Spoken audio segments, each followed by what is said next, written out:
Go to it. This Veterans History Project interview is with H. Davis Eggy Jr., who served in the Army, medic in World War II. The interview is being conducted in Kansas City on 11/18/2010, and your interviewer is Jan Ahern. Let's start with the beginning of your life. Tell us a little bit about where you were born, your family, and anything you would like to include about your father. Okay. I was born in Pittsburgh, Pennsylvania, in the town of Turtle Creek, Pennsylvania, which is a suburb, but which is also at that time the major manufacturing facility of Westinghouse. My father was a Westinghouse engineer, having graduated from the University of Kansas 2 or 3 years before, and my mother went to join him also from the University of Kansas the year after he moved to Pittsburgh, and so I was brought up in Pittsburgh until I was 16 years old. And did you have any brothers or sisters? Yes, an older sister, Lorinda, who is a year and a half older than I am, and a younger brother, Thornton, who is 7 years younger than I am. Did your father participate in any of the wars? He was a veteran of World War I and had been and was actually wounded in the Battle of the Somme, as I recall. I don't know that I have that correctly. With a leg wound that took a while to heal, and while he was healing in Paris, he entered the Paris School of Engineering and completed a semester's work there. He had graduated from college prior to that time and had been a school teacher and administrator prior to that. So where did you spend your elementary education? My elementary education was at the Forest Hills School, which is a suburb of Pittsburgh there. And then my high school education was at Wilkinsburg High School, also a Pittsburgh suburb, and until I completed my junior year, and then my father had been transferred to Louisville, Kentucky, to be the works engineer, to build the plant actually, and be the works engineer for the Naval Ordnance Plant F, which is still standing adjacent to Stanford Field in Louisville, Kentucky. And what did that company do? They manufactured naval rifles, they called them. They were 5-inch guns for Navy ships, along with the gun mounts and actually the barrels at that point. And then tell me about your high school situations in Louisville. Oh, okay. Moving from Wilkinsburg, Pennsylvania, which was to me a fairly normal school situation, to Louisville, Kentucky, which is segregated 6 ways: boys, girls, Protestant, Catholic, black and white. You have quite a situation, and so I went to an all-boys school, Louisville Male High School, and for that last year, and graduated from Louisville Male. But the great thing that did to the community there in Louisville was that it made the youth groups in the churches among the most powerful things in as far as socializing between boys and girls in that community. So it wasn't nearly as bad as it sounded to go to school in a boy-only school. Okay. After graduating there from high school in Louisville, did you go right in to working, or what did you do? I took a program that was offered by the Signal Corps of the U.S. Army, learning to understand and repair Signal Corps Communication Systems, and graduated from that with a certificate after about 9 months in the Signal Corps school. And then after graduating from that, I was shortly, maybe a month later, was drafted in May of 1943. And where did you go to enlist? Well, drafted. I was drafted in Louisville, Kentucky, and they sent me up to Fort Benjamin Harrison, Indiana, where we went through classification, and that was a week or two of testing and sitting around and wondering what on earth's going to happen to us. And then was assigned as a... When you went into enlistment in Indianapolis, Indiana, did you give them a certificate to show them that you had already worked with the Signal Corps? That I was certified as a Signal Corps communication repair specialist. But since they also in their pre-testing and so on, why they found out that I was essentially blind in one eye, and they told me that you'll never shoot a rifle, you'll never drive a vehicle in the Army, but because you are unable to judge distance, of course, with only one eye, and so they put me in the medics instead of in the Signal Corps. I guess that's the reason. I don't know. Who knows the Army's reasons for anything?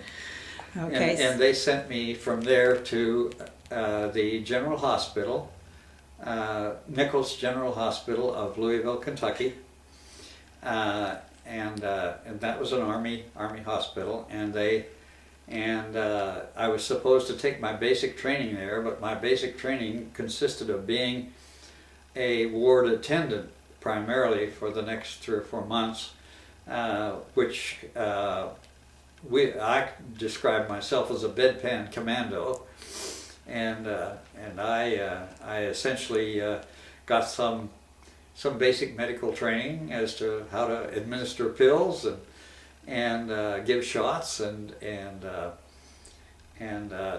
take care of a ward full of mainly motorcycle accidents victims, but it was. They worked us 12 hours a day, 7 days a week. They told us we'd get a day off a month if there were 31 days in a month, but I don't remember whether we ever did that or not. But they were obviously short of people, and it was useful and interesting. But I was very happy to get out of there by the end of the summer. When they assigned me and a couple of others from the hospital to go into ASTP, Army Specialized Training Program, which basically was be a buck private and go to college.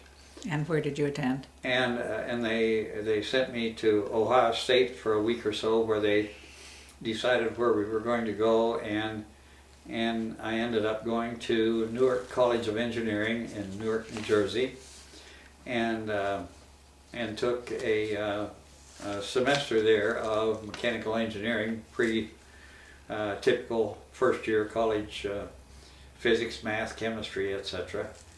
And then at the end, by the end of the year, why they decided that they needed cannon fodder, and so they broke the whole ASTP program up and sent me to join the 69th Infantry Division at Camp Shelby, Mississippi. The 69th Infantry had been by that time in existence for 5 or 6 months, and had a fairly well qualified cadre, but they needed infantrymen, and in my case they needed medics and so on to fill out all the rest of the functions that an infantry division needs. And we went through what is called unit training. They assumed I had taken basic. Actually, I had never taken any basic like most people in the Army, but but it was unit training where we went out bivouacking and simulated combat roles and set up our in our medical unit. We set up our hospital, and the collecting companies that were out with the regiments were set up and so on. So it was they kept us pretty busy in training. And this was where? At Camp Shelby, Mississippi. Mm-hmm. And I was fortunate to get assigned to the motor pool, where they gave me the job as a utility truck driver, driving a 3/4 ton weapons carrier, and which I essentially stayed with for quite a while on that job. Okay, were you, did you embark from New York? From Camp This was Shelby, about yeah, I got to Camp Shelby in the winter of 44? we left in December, early December of 44, and Tell me about your trip over. we shipped from Camp Kilmer, or not Camp Kilmer, but from the port in New York, and went to as a part of a convoy. About how many ships were there? We started out with about 10 ships, then we joined another group of about 20 more, with several destroyer escorts on the perimeter of the thing, and quite interesting to watch things, because the sirens would go off and all of the destroyer escorts would disappear over the horizon for 3 or 4 hours and come back in a couple of hours later, and never told us whether they found any submarines or not, but at least they were having fun. It looked like to me, where we were just sitting in the middle of a North Atlantic storm in the middle of the winter for part of the trip, which was it rough. stormy? And part of it, yeah, we were. Were you seasick? I personally wasn't seasick. I don't have much trouble that way, but in order to keep from getting seasick, I did keep busy by volunteering to peel potatoes in the kitchen. So, but And then where did you land? we landed at Southampton, England, and then were transported out of Southampton. What was life like at Southampton? It What were your billets and? We didn't stay in Southampton at all. We were immediately loaded on a train and ended up near the Winchester area in southern England, living in a mansion. Now most of the division were out in tents out in the field, and this was December in England, and I remember looking out one morning and seeing the frost 3 inches thick. So it was an interesting time, but they lived in tents. Fortunately, I was living in this mansion with the medical battalion, where we set up our medical facilities right there in the mansion, and I had a beautiful room to sleep in, the ballroom with the painted ceiling and the rococo walls and that sort of thing. But so we did end up there. I might just mention that while we were there, since my truck was available, why I was asked to haul take coal to the various parts of the division, the headquarters and the medical battalion area to keep warm, and so I spent all day loading several loads of coal into my truck, and I did the shoveling as well as driving the truck.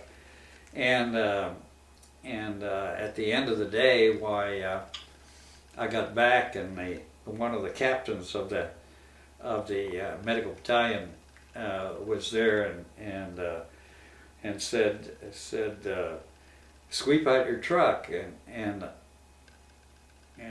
and expected me to pick up a broom, and I said, "Hey, I've been shoveling coal all day. I am beat. You can shove your broom up your ass." And I ended up getting court-martialed for because other people had seen this particular comment go on, and lost my PFC stripe, was back to being private again. So, but at any rate, why we left England and were loaded aboard LSTs to go across the channel to the Rhone River, I believe it's called, that goes essentially from Le Havre towards Paris, and beautiful float up that river for the first 20 miles or so. You could see the very different countryside in France from what has been in England or from anything in the United States. And this was probably in winter, just the beginning of spring. This was after D-Day. This was January 21st. After Yes. D-Day. Oh yes. Yeah. Full We're in 90 8-9 months after D-Day. 45. Yeah. Okay. And incidentally, while we were there in England, there was a news blackout, and we heard no news whatsoever from the front in Europe for a couple of weeks, and didn't know until we actually arrived in Belgium after going across France over to Belgium, that there had been such a thing as the Battle of the Bulge. And so we came into the third phase of the Battle of the Bulge, replacing the infantry division, I believe it was 106th, that was really beat up in the Battle of the Bulge. So we were part of the third phase of the Bulge, where we advanced through the area that the Germans had made the Bulge into. Were you down near Bastogne? I honestly don't know the geography that well, but we were fairly well on the south edge of it, near the line between the Third Army, Patton's army. We were in the First Army, General Hodges' army, and I think we were probably the southernmost division of his troops. Okay. And essentially the first part of the combat that we got into was actually the old Siegfried line, and went through the Siegfried line there, and in what's I guess called the Ardennes Forest, and went and then advanced from there on through Germany. But as a medical outfit, we were of course not up in the infantry fighting at all, but we could, for example, all night you could hear the 155 shells going overhead. You'd hear the rumble of them. You couldn't hear the bang where the artillery went off, and you couldn't hear the bang where the shell landed, but you could hear it going across over your head all night long. And we did get occasional shells near our place, but not enough that it really injured any of our people. Can you tell us how your unit was set up in relationship to other parties of the, such as your collection department and Okay. a medical at that time, a medical battalion in an infantry division, which is part of an infantry division, has 4 companies. The first 3 companies, Company A, B, and C, are called collection companies, and they had ambulances, and they had a collection point for their regiment that was basically a triage unit. that would collect the wounded and the dead. And then they were hauled from there back to our division hospital, which was fairly close to them at the time, and at that point the first the first actual surgery and other than bandaging up the wounded and running them through triage occurred, and then then from that point, why we were kept them as short a time as possible, and then they went through surgery and whatever was necessary, and then went on back to the First Army hospitals that were way on back behind the line. And nice. So my function during that period of time was acting as the utility driver for the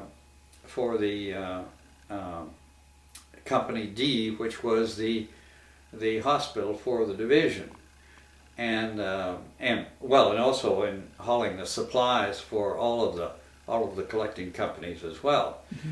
So basically, my function was to every day to try to get back to rear echelon to pick up supplies, and incidentally picked up the mail as well, and hold the mail back, and get back to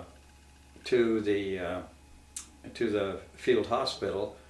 And so the field hospital was very similar to what you might have seen on MASH, except somewhat larger than that, in that it was they were actually working on the wounded in that location, and had quite a group of surgeons there.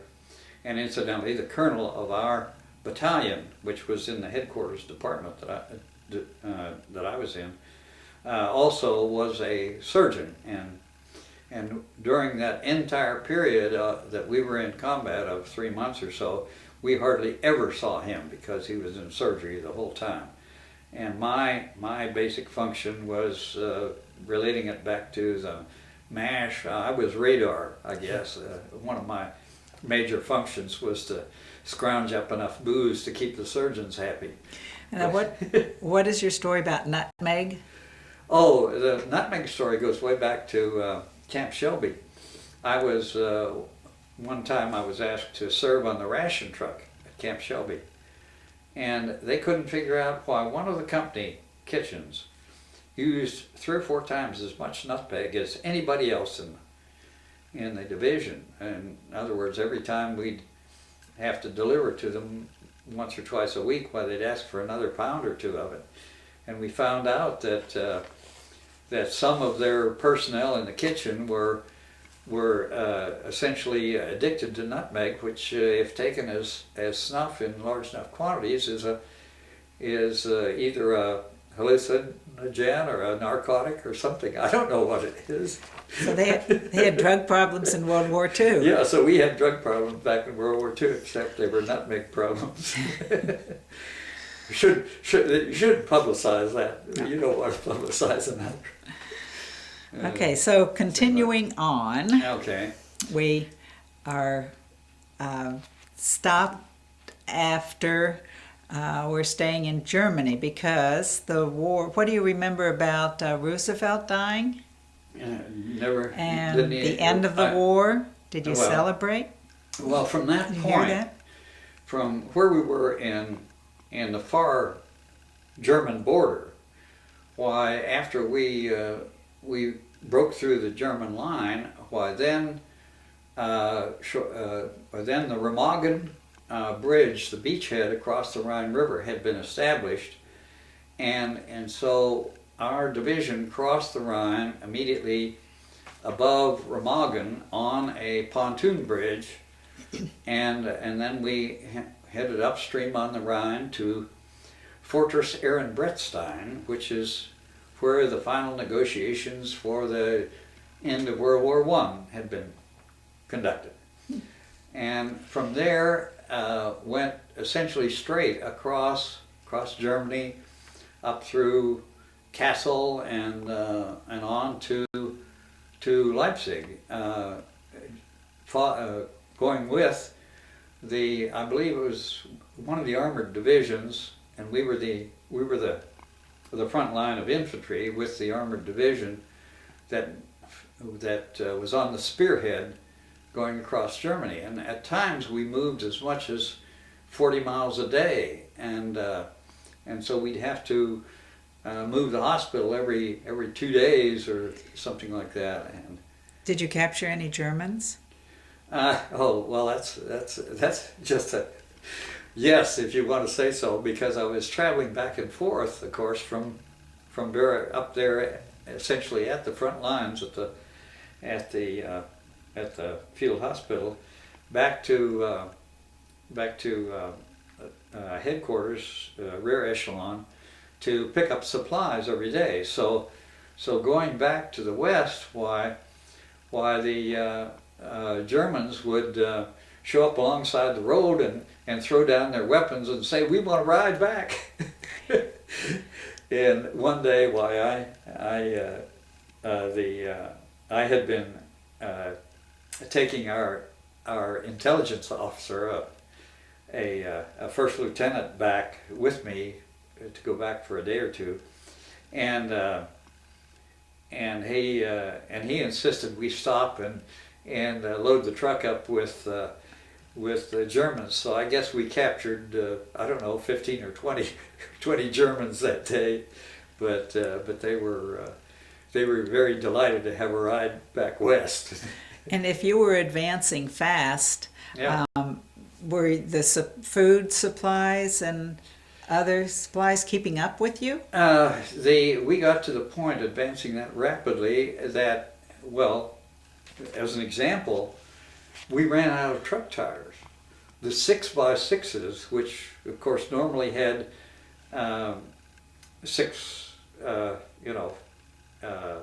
8 tires on the back and 2 tires on the front, normally had 10 tires. We ran out of tires, so they were all running on 6 tires instead of 10, and transport was so short that they were hauling nothing but gasoline and ammunition.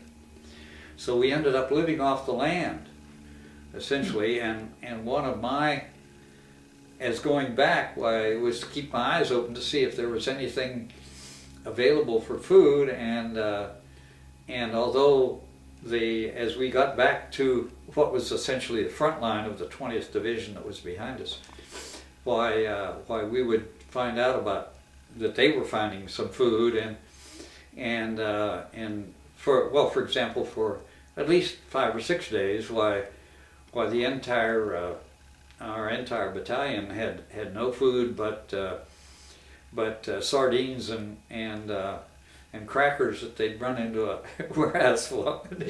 You talk about a bunch of soldiers bitching to have to live on sardines and crackers. It was really funny. And they also we also found that since the German people had been didn't have any firearms in their homes, they'd all been taken off by the military, the deer population was very high, and so the infantry boys would go out deer hunting and bring deer to our hospital for us. So we did definitely live off the land for a while there, and yeah, go ahead. So you got to the Elbe River? Is Yeah. that our next stop? Yeah, one of the decisions, apparently, of course I didn't find this out until way after when I read my history, but one of the decisions made at the Yalta Agreement was that the Russians would not advance to the east of the Elbe, and the Americans would not go beyond the Elbe. So we reached the Elbe River on the 25th of April. And, well, I shouldn't say that. We reached the Elbe River on the 23rd, I think, of April. And so for us, essentially, the war was over for a couple of days before the Russians got to the river. And came across the river, and a bunch of them came over to our side of the river. A bunch of our people went over to the other side. I personally never saw the Elbe River in this time frame, but I did get into into a town where the Hohner, you've heard of Hohner harmonicas and accordions.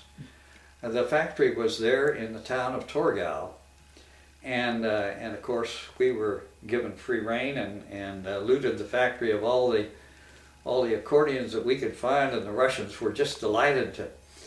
And they hadn't been able to play an organ for a long time, so there was dancing in the streets, and the Russian troops were about I would say between 10 and 20% women.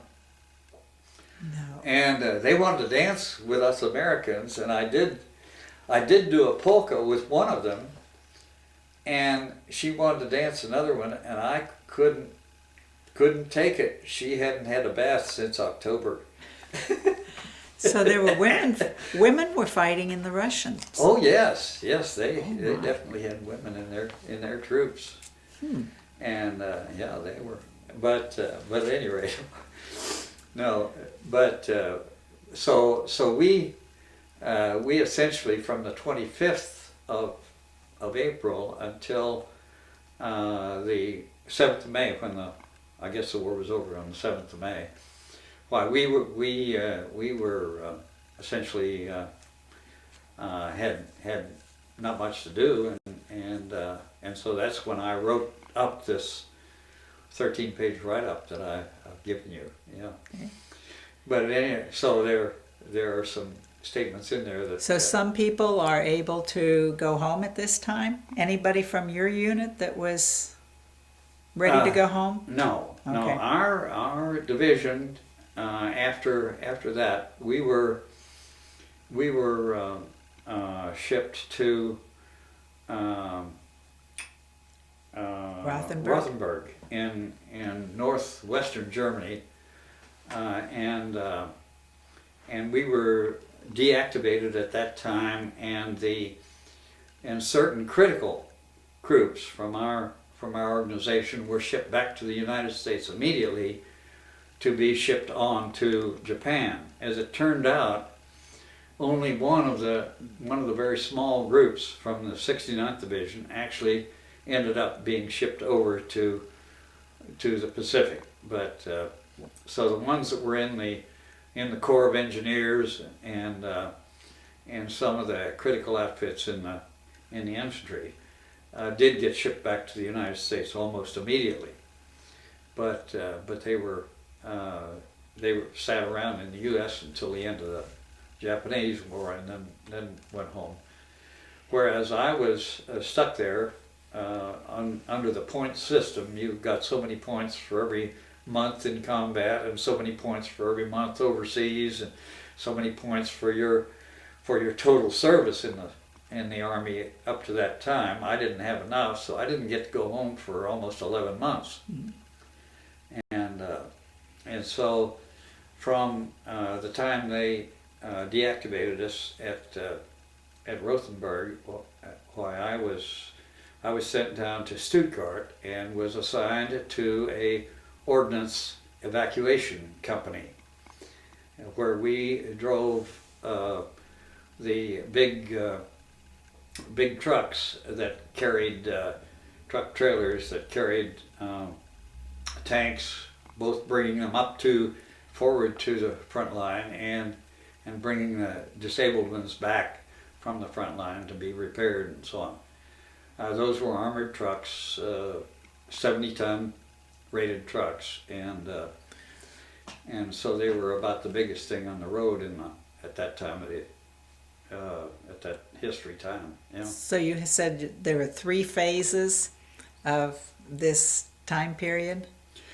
Yes, the first part of it, although I was assigned to a truck, I was essentially parked, and I was assigned to a junkyard, where we had a crew of the local German farmers who came in and helped us junk out damaged American equipment, that was then junked out and loaded on railroad cars to be shipped back to the United States. The steel mills in the U.S. needed scrap iron, and so that was our job.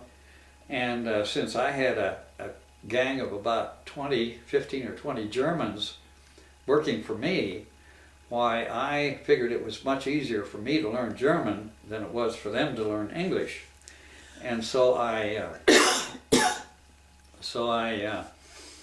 think I did a fair job of learning to communicate in a couple of weeks, and after about 3 or 4 weeks of doing that, well, I had to leave that group to take a trip up to Berlin and to haul some new tanks, ones that had never been in combat from the U.S., the T-1s. Why would you take those to Berlin?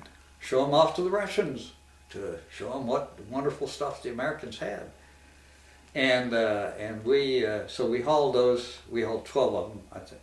Were there 12? I don't remember how many, but at any rate, several of them up to Berlin, and so I was up there enjoying the most wonderful black market in the world, and I had taken a whole bag full of cigarettes up there. So I was, well, in the 3 or 4 days that I was there, I made enough money and figured out how to get it home, which nobody else could do, but that's beside the point.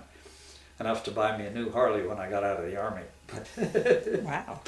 But that's a while later. But at any rate, while I was up there, every time I'd say anything to a black marketer there, about making a deal, they obviously understood me, but then they would laugh, and I asked an American who spoke excellent German, and I said, "What's wrong with this? That these guys are laughing at me?" And he asked me to talk to him in German, and he laughed at me, and he said, "Well, your trouble is you have learned Low Schwäbisch." He said, "If a German from Berlin came to the United States and learned his English from a Negro in Alabama, that would be the comparable thing. You'd laugh at him too." Because your pronunciation wasn't good. Oh, it was Low Schwäbisch, yes. The commoners' language of the southern, southwestern part of Germany. But anyway, so that didn't do me much good as far as learning German was concerned. Did you carry any Tiger tanks? Story about that? Oh, after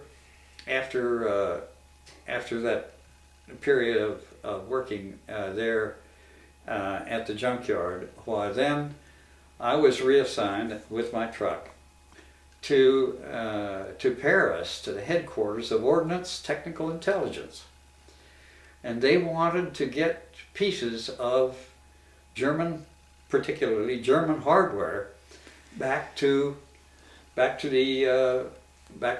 Belvoir, the Ordnance headquarters in the U.S., so they could study it and see if they could build anything better. So we hauled all sorts of things, including a V2 and a wind tunnel, and the fabulous artillery pieces, the M88s, and numerous different models of German tanks, one of which was the German Tiger tanks that the latest one had just gotten into service before the war was over. Wow. And that was a bigger load than we were supposed to carry, since it was supposed to be close to a 100-ton load. And we took it back from central Germany, where we picked it up and took it across the Rhine River and back to Paris, where they processed it. They never took it off our truck. We processed it while we were there in Paris, and then took it to Le Havre, and I'm sure it weighed more than 100 tons, because the floating crane that unloaded it there at Le Havre almost sunk picking it up off our truck. Oh, no. But the water came up close to close to the cab on the floating crane. But at any rate, while we hauled all kinds of things like that, and it was a wonderful 6 or 8 months, because I got to go even into Czechoslovakia and all over Germany, picking up all of these miscellaneous pieces. They had sent ordnance officers out all over Europe to see what they wanted. Some of them were real historical pieces. We actually took a Czechoslovakian tank from World War I back. Wow. But they decided that was worth hauling home, so they did. But at any rate, that all ended in March, I guess, of '46, and. What were your accommodations like in Paris? In Paris, the headquarters for the Ordnance Technical Intelligence was at Château de Versailles, which is one of the old palaces of that goes back to the King Louis or something like that, on the south. I think it's the southeast corner of Paris. I know one of the modern Paris subway lines is called the Château de Versailles subway lines, and it ends up out there. But at any rate, no, that was a wonderful time. And one little story about Paris, by this time I had been promoted to private first class again. And on a beautiful Sunday morning, I was walking down one of the Paris boulevards with a beautiful girl, and a military police car stopped and got out and came over to me and said, "You're under arrest." And I said, "Oh?" And he said, "Yes, you're out of uniform. Your hat is in your epaulette instead of on your head." And loaded me in the paddy wagon and hauled me to their military jail there that they had, and I've never been. No time was I ever as uncomfortable as I was that morning for an hour or so, because they told us, "Sit over there on the bench against the wall, and we'll get around to court-martialing you shortly," you know. So here I was sitting on the bench talking to the guy next to me, and I said, "What are you in here for?" "Well, he'd got picked up for murder the night before, and he was in real trouble, and so on." And here I was sitting there in uniform with a loaded .45 under my jacket. They didn't even take that away? They didn't see it. They didn't know about it. Here I was sitting next to a murderer in the jail. But at any rate, I never heard such a quick legal proceeding in my life. I think they went through read the whole court-martial and everything to me in less than 5 minutes. And fine, you're punished. We're demoting you to private again, and threw me out. Oh, wow. Oh my! But that's the way the world turns in the Army. But at any rate, after that, I was sent to one of the camps I believe in Belgium, and after processing, I was loaded on a ship to come back. And incidentally, there was no way that you could get, at that time, any weapon through onto a ship. They really searched you very thoroughly. And so when I went there, or before I left for there, I'd heard about this. And I traded my .45, and I had a personal Jeep that the Army had lost ownership of. I traded both of those for a Parker fountain pen. Because you couldn't get one of those home. And we were loaded aboard a Victory ship in Antwerp, and got back to New York Harbor in less than 10 days. So half the speed that we'd taken to go over there. And you had no incidents of seasickness or? Oh, well, the funny one on that trip was a kid from Hawaii who, after he got off the ship, would still have to go to the West Coast and get on another ship to get home. Well, he had eaten an orange in Antwerp, and he threw that orange up in New York Harbor. so he was really seasick, and he said he thought he was going to stay in the United States so he didn't have to take a ship to Hawaii. but at any rate. So you mustered out? I mustered out at Fort Dix, New Jersey, and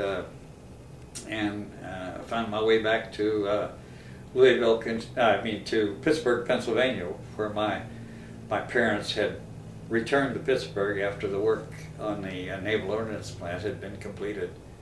And did you use your GI Bill to do anything? Yes, after I got back on before the 1st of May, and by the 8th or 9th of May, by the 8th or 9th of June, why I was admitted to Carnegie Mellon University, and incidentally, the day before I was admitted to my first class at the university, why a friend of mine from high school, when I'd gone to high school in Pittsburgh there, asked me to take her to the graduation ceremonies of Carnegie Mellon, or her graduation dance. So I got both ends of the thing in 2 days there. But yes, I went through Carnegie Mellon and earned a degree in mechanical engineering in almost 3 years to the day,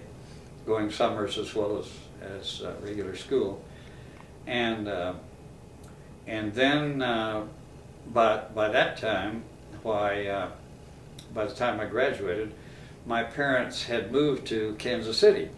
My father had been transferred to Kansas City to do the same works engineer project for the now closed down Pratt & Whitney engine plant, which is at 95th and Troost, the foundation of what ended up the nuclear weapons facility that Bendix and Honeywell have run many years since that time.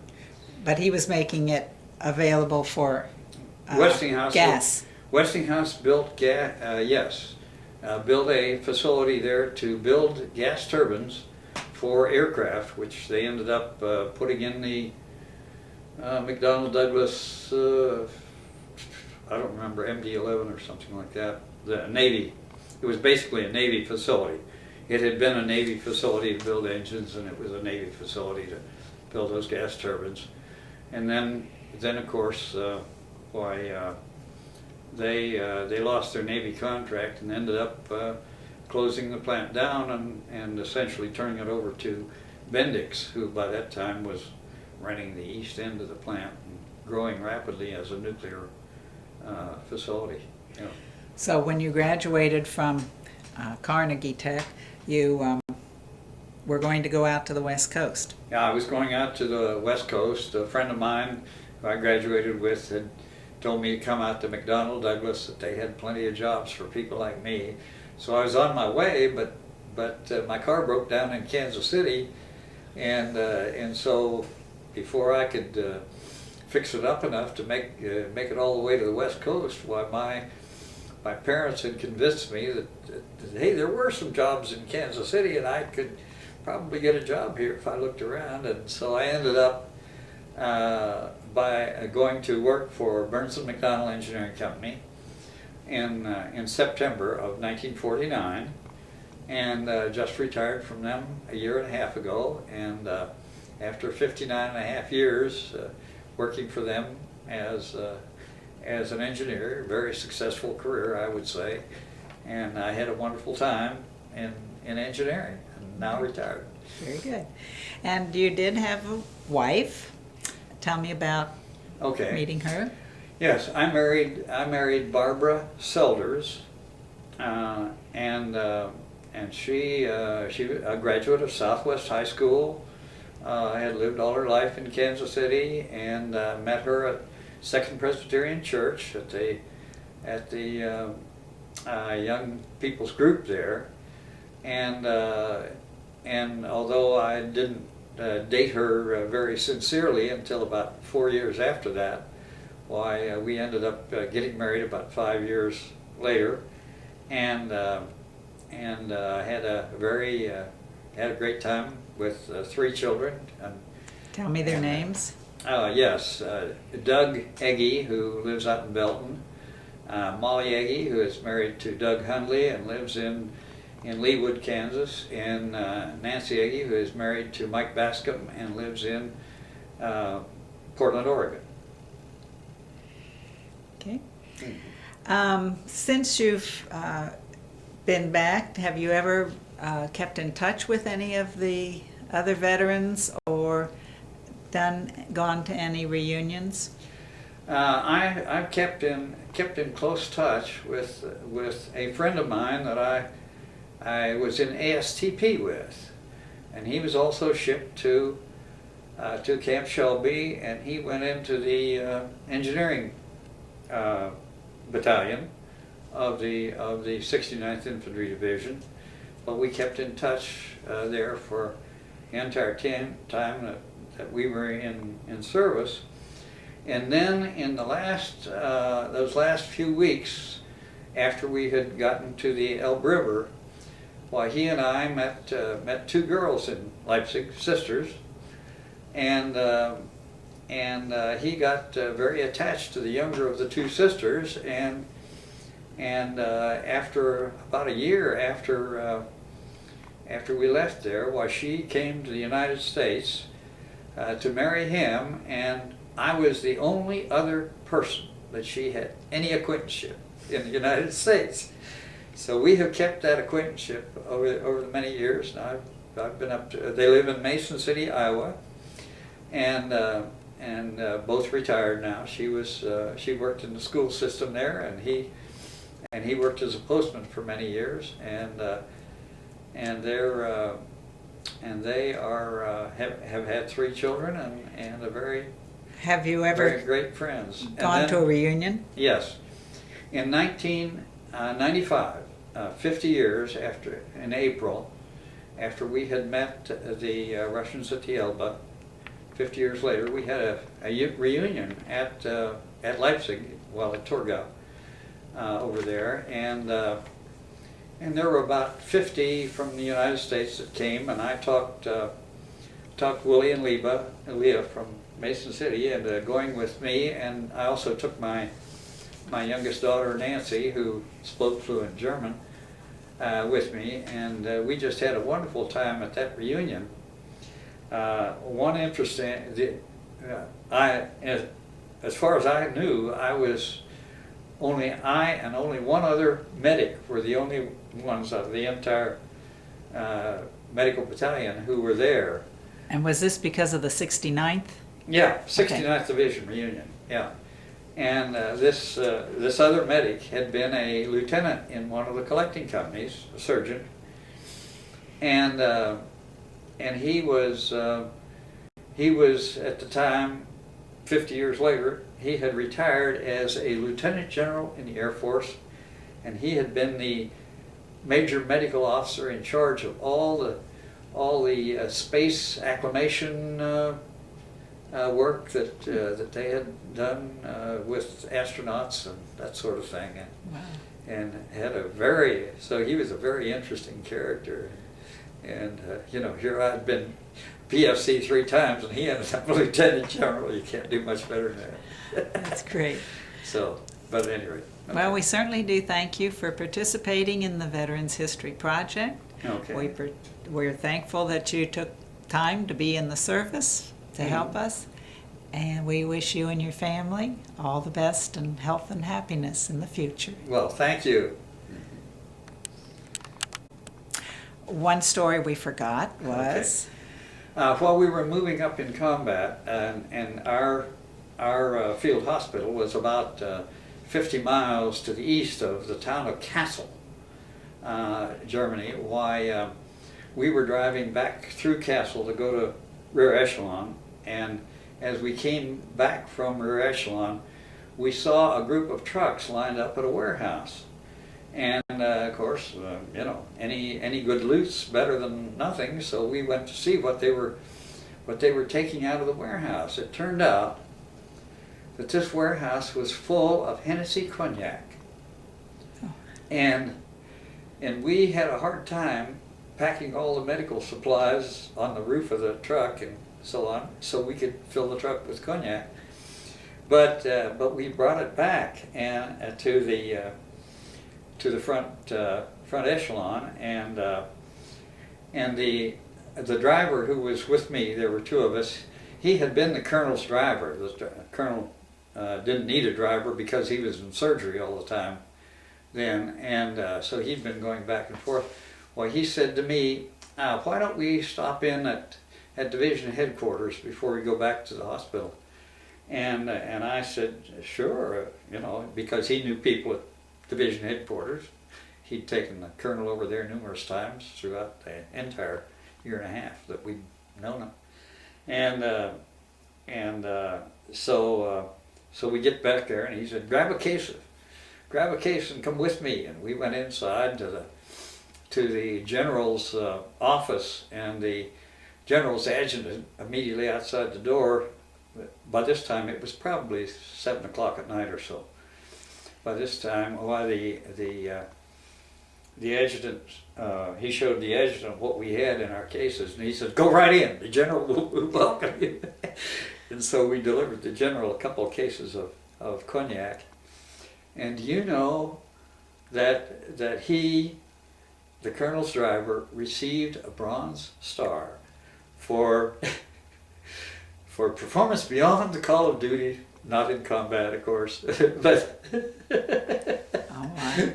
so he, and I think that, I mean, he had other attributes as well, but I think that was a significant item in the process. But one of our functions in traveling back and forth was to make sure that our surgeons were well supplied with booze. They obviously needed it and deserved it. So.